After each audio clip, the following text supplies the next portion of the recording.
Good morning, everybody. We're just waiting for a few of your colleagues to come on a bit further onto the webinar, and then we'll kick off. But introduce everybody to Heidi Campbell. Morning, Heidi, who's from Realtair, who's providing us with the platform for the supervision guidelines. So the way that this morning is going to operate, I'm going to give you something of an update on the guidelines and how the guidelines are designed, what they're designed to do, and how you are to implement them into your business. And then Heidi is going to pick that up and be able to talk to you about one of the products they have, which is Pitch, which is coming with our guidelines as an add-on, which we're grateful for, and that'll be the way that we will run the program. I think we're going to be probably half an hour or longer, something along those lines at least, and we'll get across all of those issues. So we will get underway.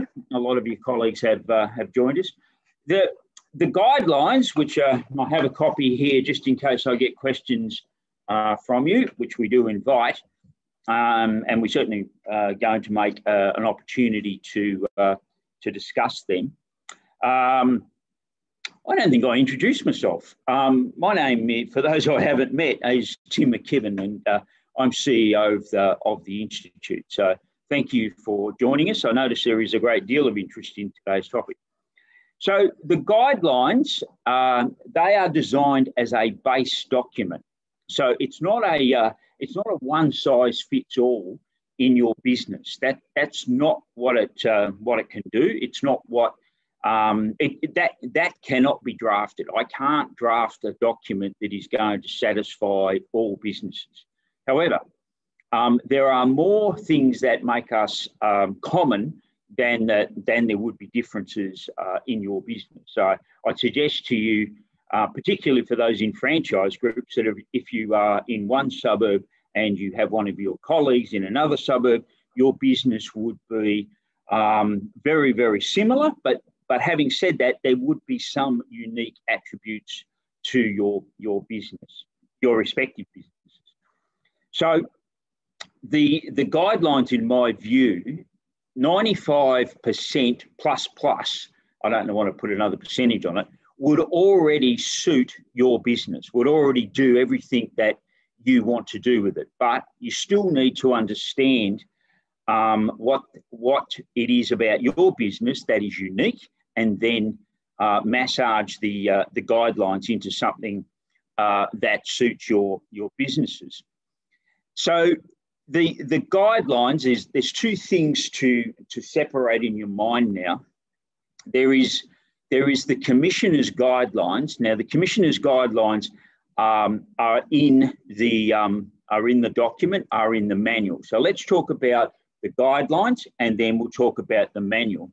So the guidelines have been designed by the Office of Fair Trading, and they are all about outcomes. So they don't talk about processes, they don't talk about procedures, they talk about outcomes for the licensee in charge of the business to be able to demonstrate.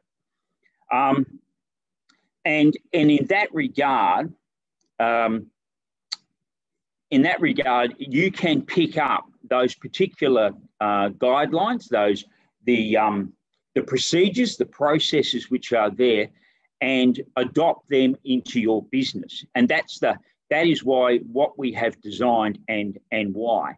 But obviously, in circumstances where your business does not require the particular practices and procedures within our broad document, then you can ignore that part of the document.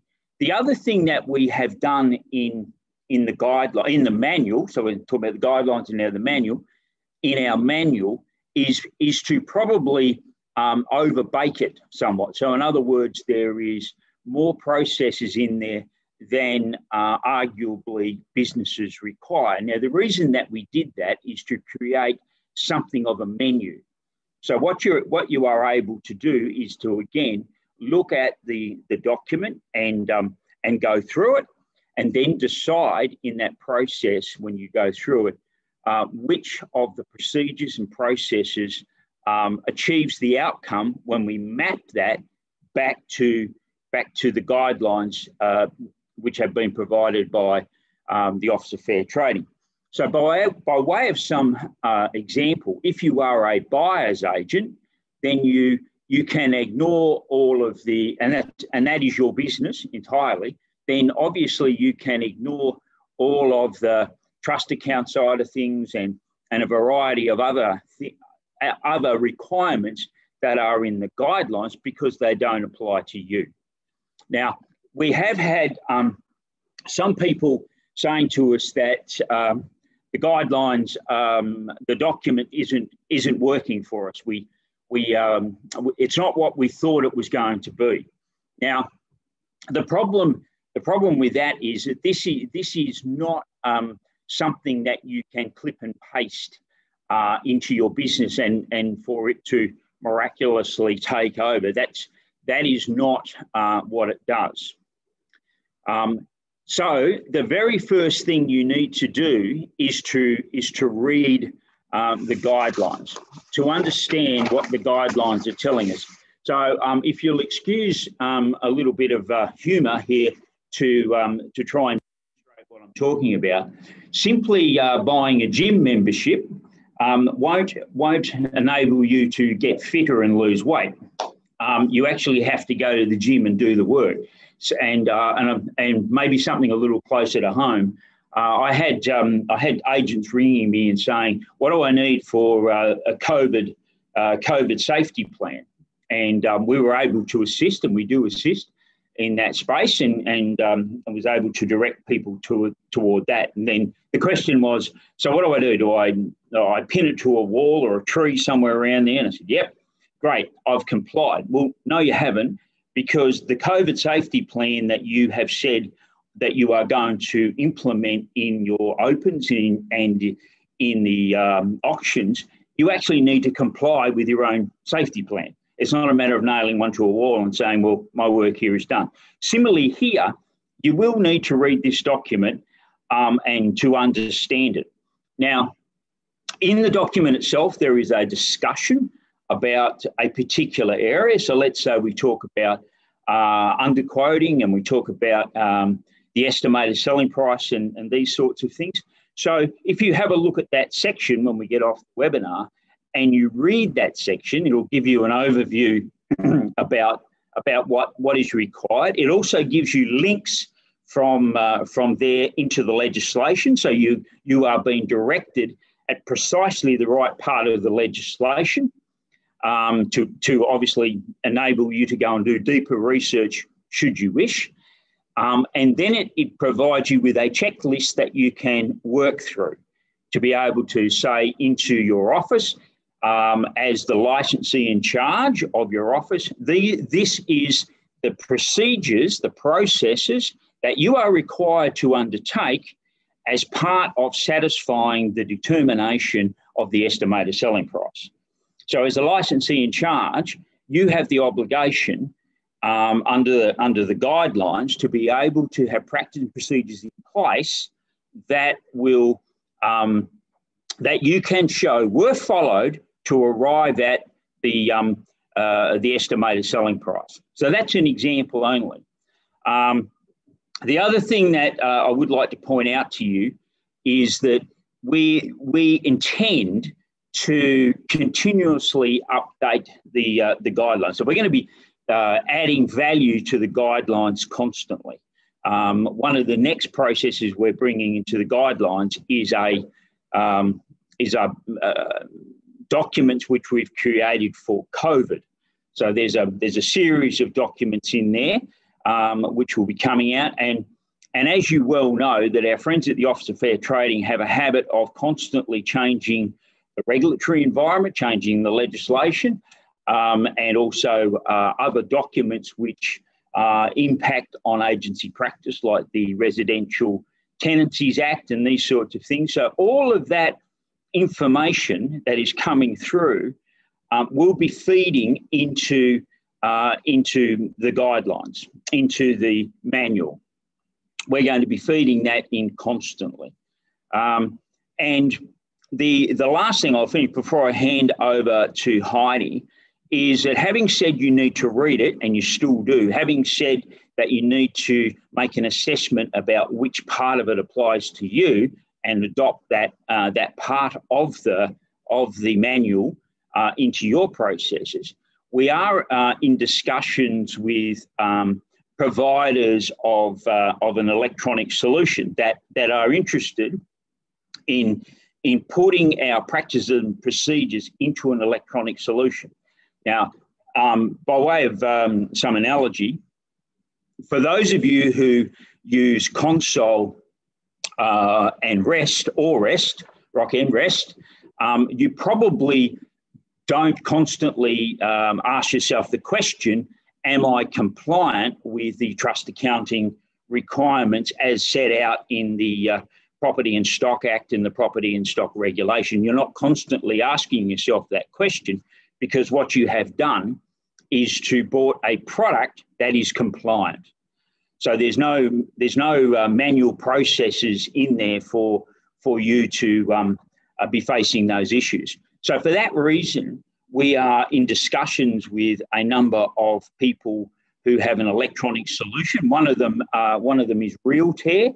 So Realtair will look to adopt the practice and procedures which is in the guidelines, in the manual, satisfying the guidelines, and then the licensee in charge can lock that process in. So it's similar to what you would do with REST or console. And as the people in the agency work their way through the process, they would, as a consequence of that, always be compliant and not able to ignore the checklists and the like that are in the manual that we have. We're very proud of our manual, but as I said, it only works if you embrace it, if you read it, and if you bring those processes into your business.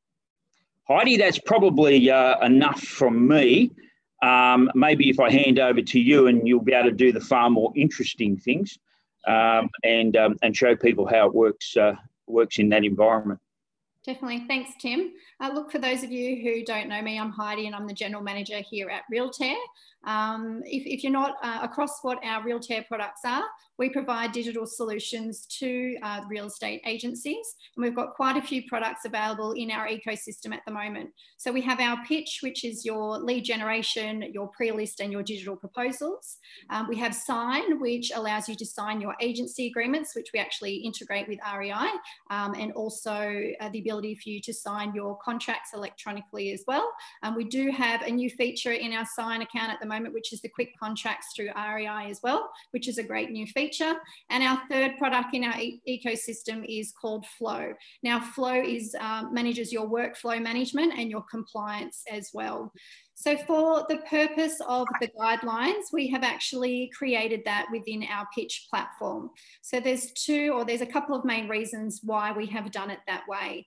The first is to give you, the user, the ability and the flexibility to customize the guidelines to yourselves. So you can brand that with your logo, put in some additional documentation, some procedures, and you can also put in some video content there as well. So I will show you today how you can customize that. And the second reason being is because Pitch is actually a live document. So any changes that Tim or his team make from the REI are going to reflect across into the document that you already have, making sure that you always have the most up-to-date guidelines ready and available for yourself and your team to use. So what I'll do is I'll share my screen with you. We will actually be sending out links and logins to everyone to our Pitch platform by the end of next week. So don't panic that you haven't received them just yet. This will come out to you next week. And just bear in mind that will come from a Realtair email address. It won't come from REI. So just keep your eye out for that one. So I'll just share my screen with you now. So I hope you can all see my pitch dashboard. I'm actually logged into Tim's account at the moment. So when you first log into pitch for the first time, you're going to see that the guidelines have already been created on your dashboard. So you've got two ways now that you can access the dashboard. If you're not interested in customizing the guidelines, you can view the details by clicking the three dots on the tile, clicking view, and then you can access the guidelines this way. As we scroll through the guidelines, you can see we've got all the relevant links associated to each section. We've also got here the REI checklist, and we've also got the COVID safety notices that Tim was talking about previously as well.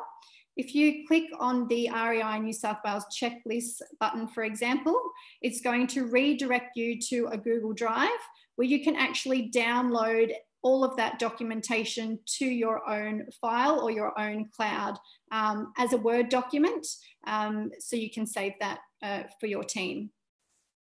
So after you have downloaded and you've read through the guidelines, you have another couple of options here as well. On the bottom right-hand side, you can download a copy of the guidelines, which is going to have all of the images in here for you as well. The second option we have, as Tim mentioned when he was explaining it to you just earlier, that there may be specific parts of the guidelines that don't apply to your specific business. So what you can actually do is go into this edit. You can go to our advanced edit feature, and this is where you can actually go through the document and you can switch off those sections that don't apply to your business. So just as that's loading now, I'll show you how simple it is to switch those sections off.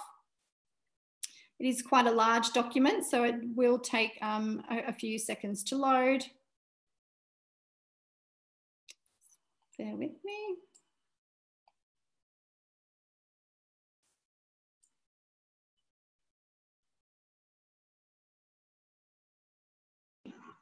Heidi, just while that's loading, couple of things. I've had a question. And then the question was, how will we know on the occasions that we're updating the guidelines? And that will happen by way of a notice each time we do something. That'll be sent out explaining that A, we've updated it, and B, what those updates are. But Heidi makes a very good point. The manual will sit here as a standard, and then everybody will feed into that manual. So every time something happens, the manual that you have downloaded, the manual that you have adopted into your business will have the benefit of all of the updates coming through. One other thing I didn't mention, that pitch, as one of the Realtair products, is coming with our manual and is coming freely. So it's not, we're not here selling another product. So it is coming through, and we do thank Realtair for that. Heidi, back to you. Thanks, Tim. Look, I'll just add to that as well, that when you actually go to view your guidelines again, once we've made a change, you will actually get an internal notification as well. So when you go to click on that link again, it's actually going to prompt you and let you know that changes have been made, and then you will be able to click yes to accept all of those changes. So you will get a notification that way as well when the changes have been made. So as mentioned previously, you do have the ability to go through and customize this a bit more to switch sections on and off that don't apply to you. So on the left-hand side here, you can see all of the sections that are available in the guidelines at the moment. But for example, it might be that, let's see, the licensee in charge or the trust accounts procedures is probably a better example. That might not apply to your specific company. So you can come through and you can switch on the eye, and it's going to turn that section off. So then when you go to download a copy of the guidelines, it's only going to have the relevant sections pertaining to your business available for you to view. So I'll just jump back to the dashboard and I'll show you how we can customize that a little bit further. So what I just showed you, that was based on the guidelines that'll be within your platform when you first log in. The second option we have is if we click on this create button here, and please just keep in mind, this is part of our proposal workflow. So you can see that it's asking for an address and it will ask for vendor details, but it's just part of our workflow as being a proposal platform. So it'll just be yourself as the agent. We're going to choose the REI New South Wales as the template type. just put in your business address. Just select a type and then click next. So the next section, it is going to ask for some vendor details, but just put in your own business details here, just your own name and your mobile number and email address. So on the left-hand side here, we're going to actually follow this bouncing ball down the line, and these are the sections we're going to complete to customize this more to your office. So first is additional documents. So this is where you can upload some additional documentation, could be some procedures that you want to include in that bundle. It's uploading a PDF file. So it's as simple as dropping that PDF from your desktop, or you can select one from your drive. I'll just select an example PDF I have here. And you can add in multiple PDFs by just clicking add another. When you click submit, next is some video content. So if you have some video content you'd like to include in this, we have the ability for you to upload either a YouTube or a Vimeo link for your team to bundle that into your live document as well. If you don't want to add in a video, that's fine. Just leave this section blank. You can click submit to move on. I'll just copy the link here just so you can see how it displays. And finally is the ability for you to customize that with your own logo. So you can drop in a copy here of your logo. Once you submit, that is then going to generate the guidelines for you with your additional customized features in there. Again, you can use that advanced edit feature, go through, switch on and off whatever sections apply. And then you will also be able to download a copy with all of your customizations within there as well by clicking on this download button on the right-hand side. So as you can see, if I scroll all the way to the bottom here, we can see you've now got your logo in there, so it's customized to yourself. We've got a lovely Rick Astley video in there that I've popped in. So that could be something that video content you've put in yourself. And scrolling up a bit further, we will also have the PDF documents that have been put in here as well, which are just loading. And that is it. So that is how you can upload, customize your guidelines, all hosted within the Pitch platform. Anyone who is already a Pitch user who has purchased the guidelines, it will just become another template that you can use to create for your team. Back over to you, Tim. So is there any other questions in there? We're getting a couple of questions coming through. So one question we got is, do I have to download a copy of the guidelines? The answer to that is yes, because that will be your guidelines as opposed to what we've been demonstrating here back to the source document, which we will continually, as I said, be improving. I'm getting some questions coming through. Yep. Where do they go? What does that mean? Where do they go? Do you just followed the manual? Can be kept in the sections. I'm not sure whether or not that's a question for you, Heidi. Right. The question is where do they go? Do you just follow the manual? Can it be the sections? I know what it means in a manual world because I'm old and paper makes sense to me. But in the electronic world, what would that mean? So sorry if I just re-share my screen again, and I hope I'm understanding the question correctly. But we do have, so you don't have to scroll through to see all of the sections. We do have in the right-hand side here this little hamburger menu where you can actually go directly to the section that you are looking to read about or get some further information about. Yeah, and something I didn't mention, which is extremely important, I forgot to mention this. Once somebody completes the checklist in there, then we need to demonstrate that that has been followed. So the licensee in charge has an obligation to not only have practices and procedures in place to satisfy the requirements of the guidelines, in other words, the practice and procedures in the manual, but somebody somebody has to, the agent in the office has to then follow the process and procedures in the checklists, if you will, which are built into the into our manual. They have to follow that and have to be able to demonstrate that they have. So again, I'm visualising in a manual world, in a paper world, that somebody would complete that particular document, the checklist, and that would then go into your file. Now, in the electronic world, you would be doing something in that process and completing that document and having it being saved into the respective file. But I'd have to defer to the clever people in IT to understand how that works. But we will have the process there to be able to save that document. When our friends from Fair Trading come along and want to see that, you've got the tracking procedures, which you will have now with our manual. You'll also have to show that it has been complied with, and you'll do that with the completed checklist living somewhere within your system. Next question we've got, Heidi, is can we fill in the PDFs and save them? So I think the answer to that is yes. But you might like to elaborate on that, or do they go out into a Word document?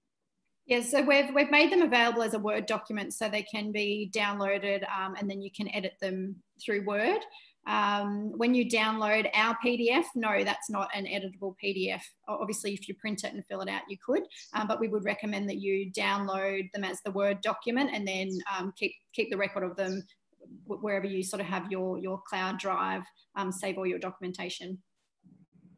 Right. The next question we have is, whilst I understand that checklists for the licensee telling them what needs to be done to meet compliance, I can't see the specific checklist for reviews to meet compliance. So I suppose that is a checklist to make sure that the checklists have been done, which is an interesting question. And look, it sounds like an enhancement to me. So thank you to Alexander there for that particular suggestion. We do have obviously the checklists throughout the document for the doing, but where the licensee in charge is concerned, and to actually ensure that the licensee in charge has ensured that the agents have done the right thing, then that sounds like another enhancement which we'll work on. So thank you, Alexander. Matthew, can you use a find or search term? Again, Heidi, that does sound like you. It does. Look, when you actually view it and do the preview, it's like any sort of web page that you go to. If you do your Apple F or your Alt F for find, you can most definitely put in the search term and it'll bring up that for you. Okay. In the next question we have, we already have a company policy that we created in line with the guidelines. The reason that we created our manual was because of the complexity involved with compliance with the Commissioner's guidelines. I can't comment on whatever policies that you have already existing in your office, and if they complement the manual that we've put together, that's terrific. Maybe this is a good example of what I talked about earlier, about that our particular manual is designed to cover 95% of the commonality that each office would have, and then the 5% or less, I suspect, is what makes your office unique. So that could be the case that you would need to review your existing policies that you have and bring those policies in. So some things in the guidelines, for example, in the Commissioner's guidelines now, those are not the be all and end all of a particular offer. So, for example, you might have a policy on maternity leave or other things in your office. And now that's certainly not in the Commissioner's guidelines, but nonetheless, you would be able to import those particular policies that you have into this document and have it all live in the one spot.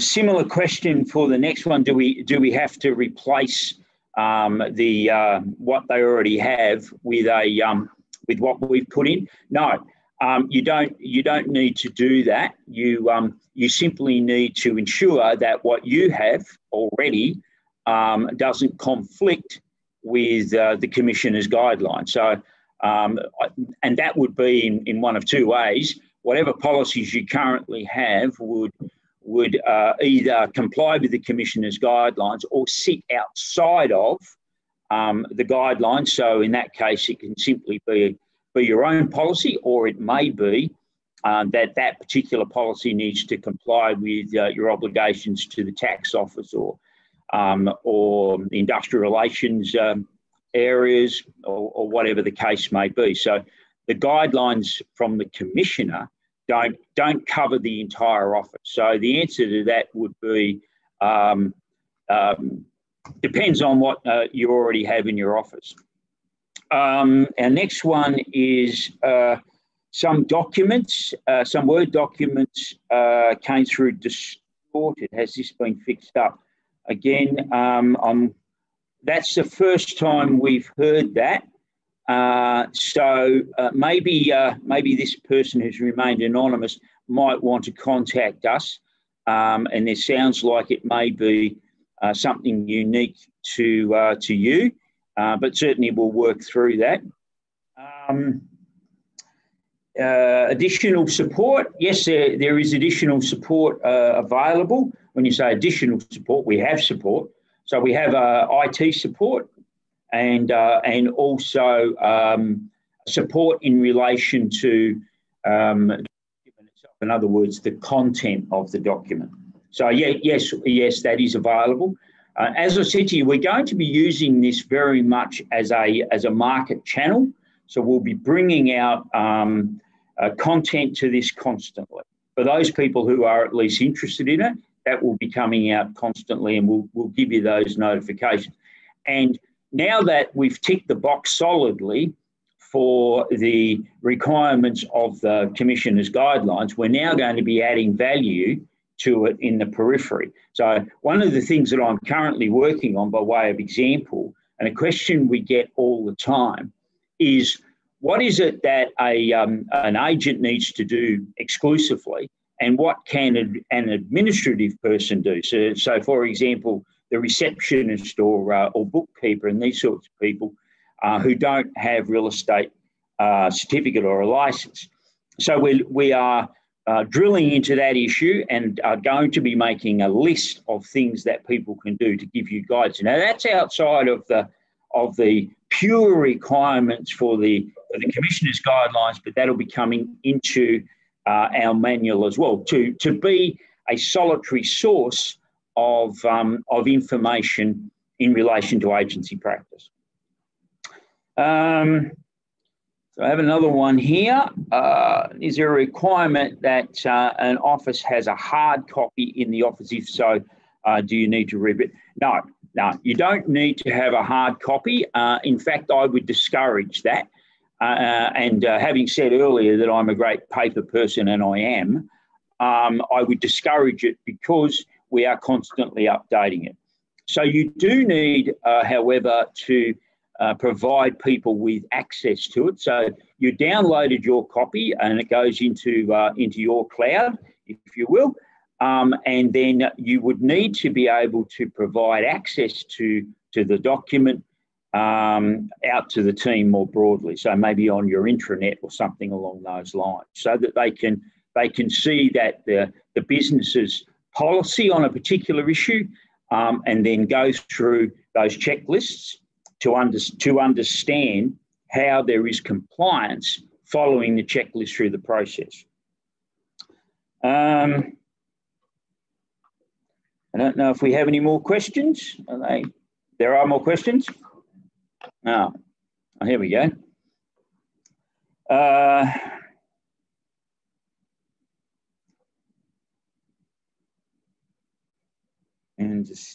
don't understand when you upload files, they will show in the proper section, or do they show on at the end? I'm not sure I understand that question. I'll get someone in my team to just analyse that one a little bit further, and we'll come back to you. In the manual, it notes the compliance document required and lists some checklists. Just to clarify, we need to develop the checklist ourselves, or is there a way to see a recommended list of items in the checklist? So the great lawyer's answer to that is yes and no. You do need to develop the checklists yourself. So there's the yes and no, because we have developed the checklist for you. So what does that mean when you combine yes and no together? It means you need to look at the checklist that we have put together for you and decide whether or not the checklist has more things in it than your business requires to satisfy the Commissioner's guidelines, or it doesn't. The way your business is structured, that you actually require additional steps in the process. Now, I would say to you that it is unlikely that you will need to put in a great deal more items in that process. Heidi, did you want to make a comment about the support, just to go back to that question? Yeah, sure. So support that's related to the actual pitch platform. If you're having any issues with generating or, I guess, customising your guidelines, you can contact support@realtair.com for any technical support, but support on the actual guidelines themselves, the content within it would be through the REI. Okay. There is a question now, are we able to promote to our customers and clients that we complied with the real estate, we are a compliant real estate office? Look, that's a bit like saying that I drive my car and I comply with all the road rules. The reality of it is that you are required to do that whether or not you want to market yourself as doing that or not. It's a question for you. You have to be compliant with the guidelines and with the Act and with the regulations, whether or not you want to promote it or not. It is a base requirement. So there's no harm in saying that. And back to my driving analogy, there's no harm in telling the world that every time you see a red light that you stop and you comply with that obligation. No harm in that because you're required to do it. It sounds like one for you here, Heidi. I don't know if you can see this. Does fair trading require us to hold a hard copy of the guidelines? No, somebody moved the questions on me. Do we make a new sales file in pitch for each property, or do we keep using the file we made with our business's address at the top?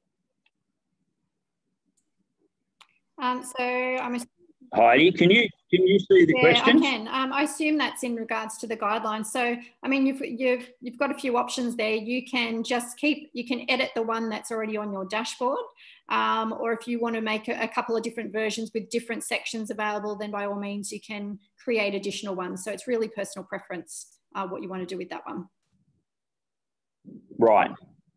There's two parts to this question. We're going to have a contribution each. So do you need a hard copy in your office? The answer to that is no. What you need is to be able to demonstrate that you have practices and procedures that are compliant with the Commissioner's guidelines. The second question and part of that question is to say whether or not that will sit on the copy sits on the Realtair site. So I'll have to let you answer that one, Heidi. My understanding is that it does. It's that's where it lives as the base document, at least. Yeah, correct. So Pitch is the host for the guidelines. So you'll always be able to access it by logging into your Pitch account. It'll never be removed or deleted. It'll always be there available for you to access when you need. Yeah. And again, I've got one here from Philippa. The answer to that is yes, we will always notify you if there has been any updates or any enhancements, for that matter, that have come through in relation to the manual. It is the manual is going to be one of the ways that we are going to be communicating constantly with the licensee in charge, because the licensee in charge now, the way that fair trading is structuring this, rather than walking through the door of an agency trying to find out who might have done something wrong, they're going to walk through the door and they're going to say, I need to speak to the licensee in charge, and the licensee in charge will be responsible for whatever's gone wrong in the office, unless the licensee in charge can demonstrate that there were practice and procedures, and those practice and procedures were being policed and enforced. And outside of all of that, there was an individual who did something wrong. But the licensee in charge is going to be primarily responsible, and they will need to be able to push the pendulum back and say, no, I've done everything that is required of me, and to demonstrate that they have. Displayed or digital, and again, we've dealt with that. That's yes, no, you don't need to have a printed one. We have until March next year to have all this finalised. Yes, you do.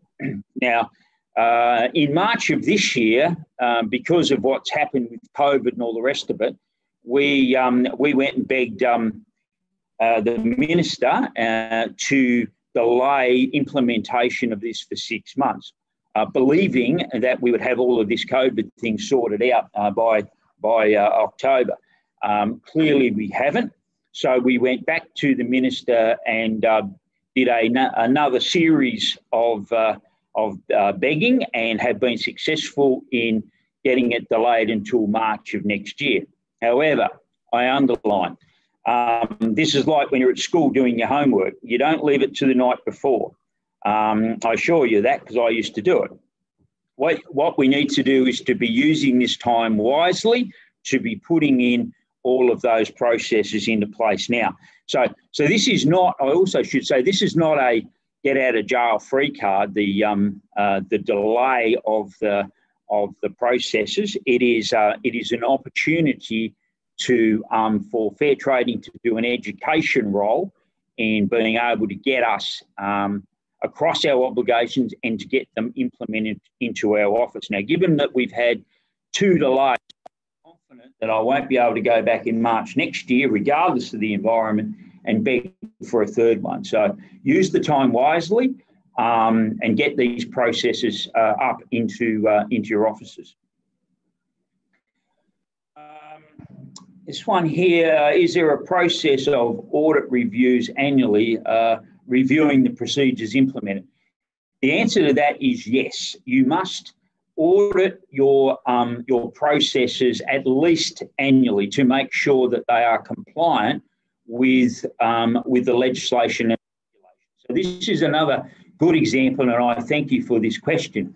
This is another good example of why we're going to be continuously adding value to it, because the Commissioner's guidelines are all about outcomes. So the Commissioner's guidelines is one of those statements that says that you are required to satisfy this particular area of the Act or the regulation. You must satisfy that, full stop. And the Commissioner says, my work here is done. But then over here, the Commissioner is also good enough to be changing the Act and the regulation. So your guidelines, your manual has to constantly be accommodating any changes to the legislation. And that's where we will be coming in constantly updating this document to ensure that that does happen. That's our role, and that's the reason I said don't print it out. The reason I said keep it in an electronic copy and have your document back speaking with the master document, which is our responsibility.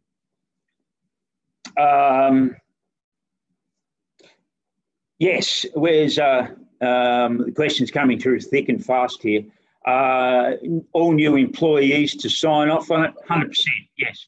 As part of the induction process of bringing somebody into your office, you really need to provide them with a copy of your guidelines and show them your policies, your procedures, not only what's set out in these particular manual, not only that's set out in this, but more broadly throughout the office. But to answer your question in relation to the manual, the answer is yes. And unless you can demonstrate that you have done that, then as the licensee in charge, I think you would have problems when fair trading comes in to ask you about your compliance with your own processes.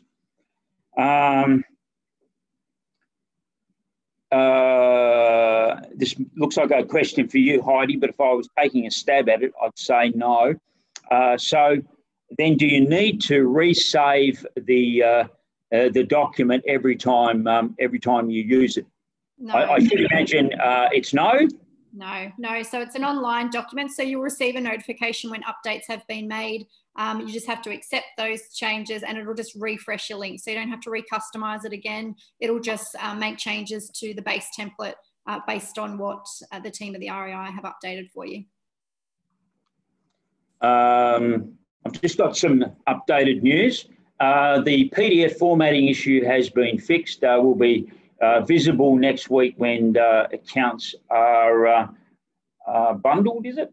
Yeah, so when we send the links and logins out, whatever that may mean. Yeah, I can read the news, Heidi, but I don't understand some of it. Yeah, so when we send the links and logins to the Pitch platform to everyone at the end of next week, you will be able to download a copy of your customised or version, which I did show you in that demonstration. So I will also just make note too that when we send through those links and logins, we will send through an explainer video as well on how to do all those steps I've shown you today. Oh, good. And I've just got a question here. Can you modify any of the checklists at any time easily? Yes. But I keep coming back to this point. These are your, this is your manual. It is your processes, your procedures, not mine. My document, my manual is there to assist you as a base document to build your own. And I've said it a couple of times already. I believe that it would accommodate 95% plus of your requirements, but nonetheless, you do need to have a look at each of the requirements. Some of them you will want to jettison because you don't want to impose unnecessary obligations on the people associated with the business if you don't need to. So you don't need some things, I suggest, that are in the manual, because it may not respond to the requirements of your business.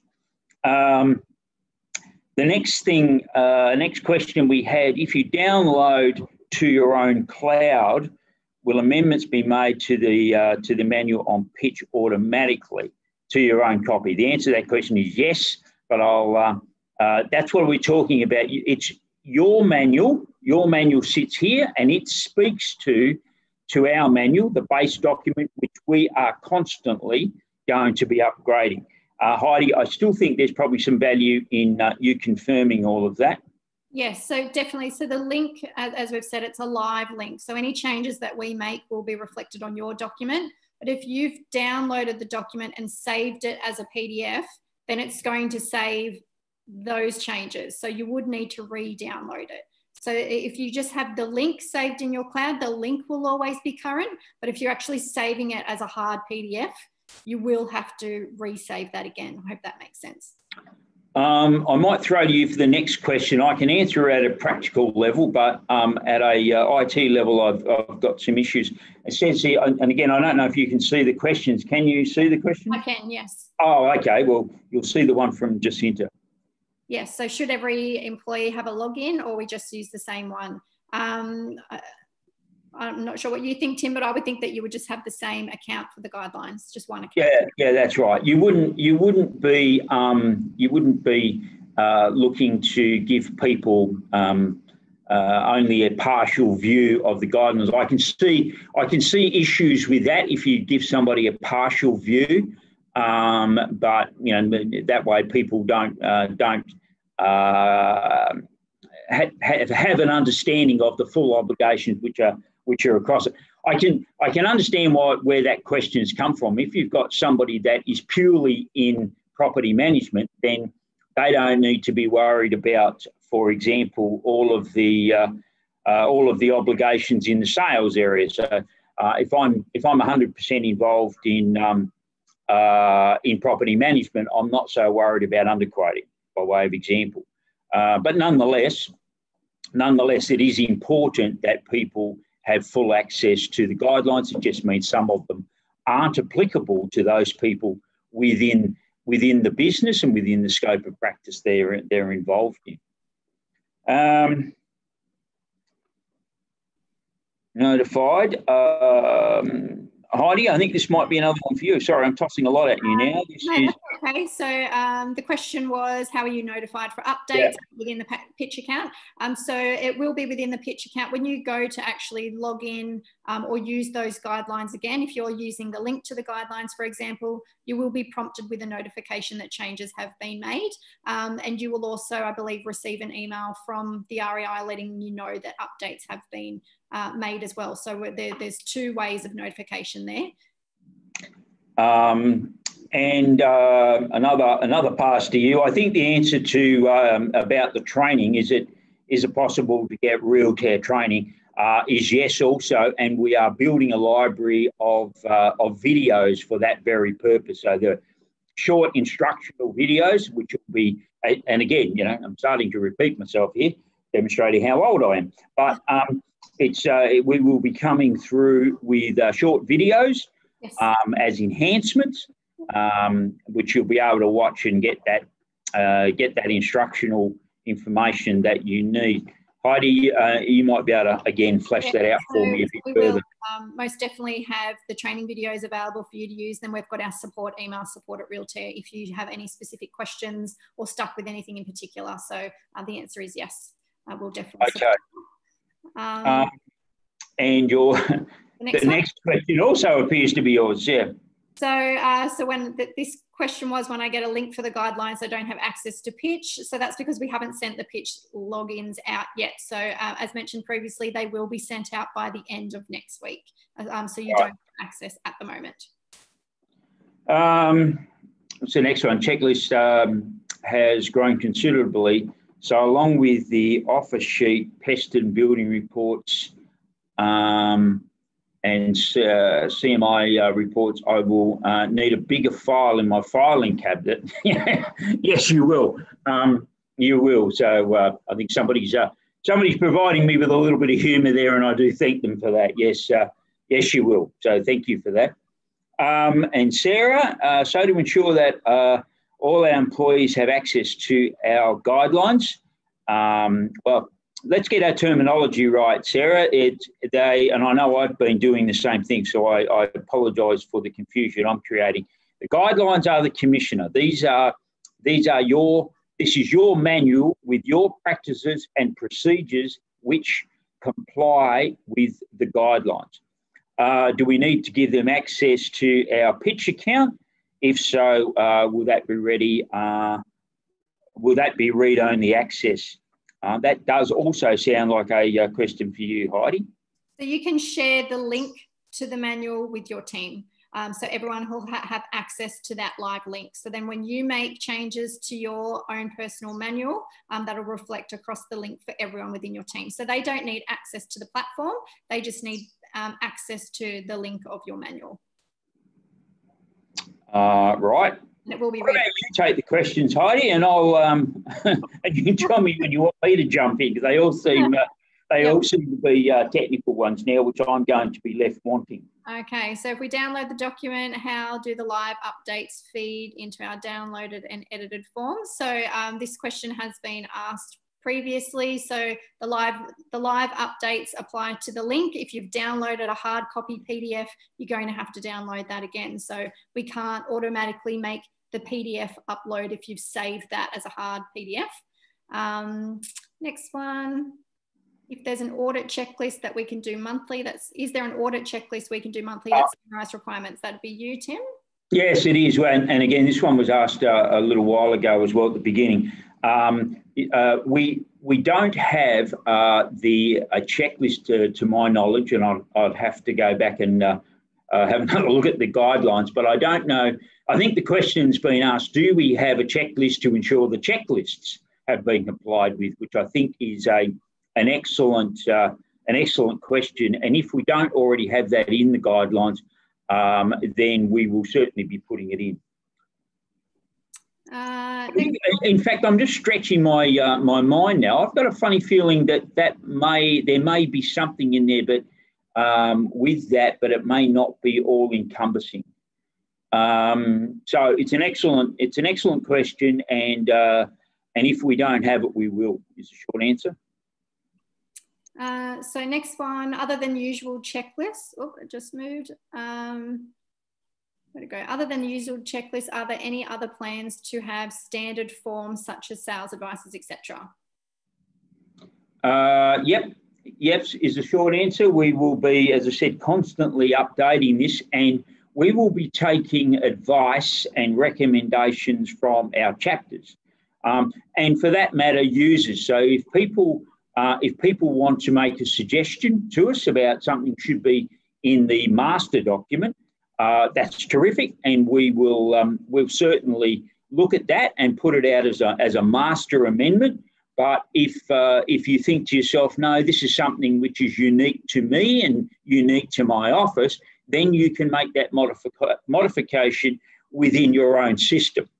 So all of your employee policies, for example, you have the opportunity to put that straight into your manual rather than having a base document out there. Having said that, though, we are looking at a base document to go into our manual, and I'm also in discussions with my good friend Brian Wilcox from REIF to be able to build something into the manual where people who are wisely members of REIF will be able to access REIF through the manual, but that's to come. Next one, what's the cost per annum to have combined guidelines, manual plus Realtair hosting? So it's just the cost of the guidelines. There is no cost, excuse me, to host for Realtair. We're not charging for that. So we haven't come to a landing on that at this stage, but it won't be anything greater than, let's say, $100 plus GST for all of the updates that come through. So that's where we're thinking at this stage. But I'll give an assurance that it won't be greater than $100. Next one I think might be for you, Tim. Each time a change is made to the manual, are we required to get all staff to re-sign? You have an obligation to ensure that all staff are aware of the changes and to demonstrate that you made them aware of it. As to demonstrating that you made them aware of it by having them sign something is a question for you, but if you have to ask yourself the question once there is an amendment, if Fair Trading asked me to demonstrate that I told my team, and you are the licensee in charge, that I told my team of these changes and I told my team of the requirement for them to be compliant with the changes, can I demonstrate that is the answer to your question. So you might be able to demonstrate that by showing that you had a session with your team. It was an all-team gathering where there was a PowerPoint presentation, et cetera, and you're able to show that people were there. So in that instance, I don't think you'd have to have people signing it. But it is for you to decide how you would satisfy that requirement should you be asked by Fair Trading. Can you designate an admin role for login so employees can't amend the checklists? Heidi, so can the licensee in charge lock the document? I assume that's a yes, but I'll. Yeah. You don't want, obviously you don't want people who are subject to the procedures within our manual, within their manual, deciding unilaterally that they don't like all the procedures and taking a great chunk of them away. So. And look, that's where I'd come back again and say I wouldn't be giving access to everyone within the office or the employees. The changes would be made at that administrator level or the licensee level, and you would be sharing the link, the read-only link to the document with everyone else. For the checklist, the ones that we've provided in the guidelines at the moment are in a Google Drive that you can download as a Word document. So you could potentially do the same thing. You could store them in your own drive and have the link to it in the guidelines and have your team be able to access the checklist from your drive rather than from Pitch. I hope that answers your question. Yes. So I think you've also answered the following question as well at the same time.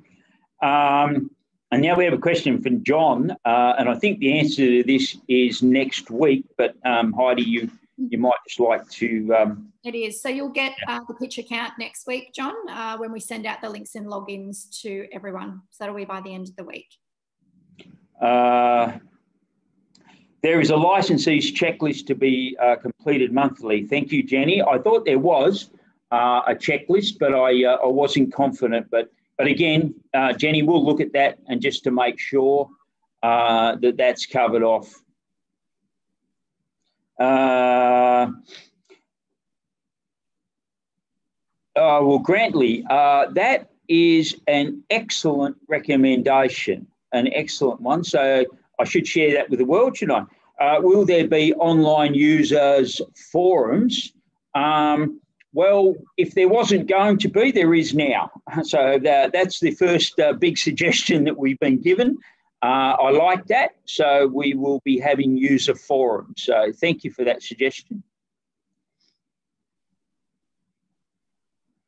The answer to the next question is there's a one-off charge which for those of you who have purchased the manual, which is I think in the vicinity of about $350 or less.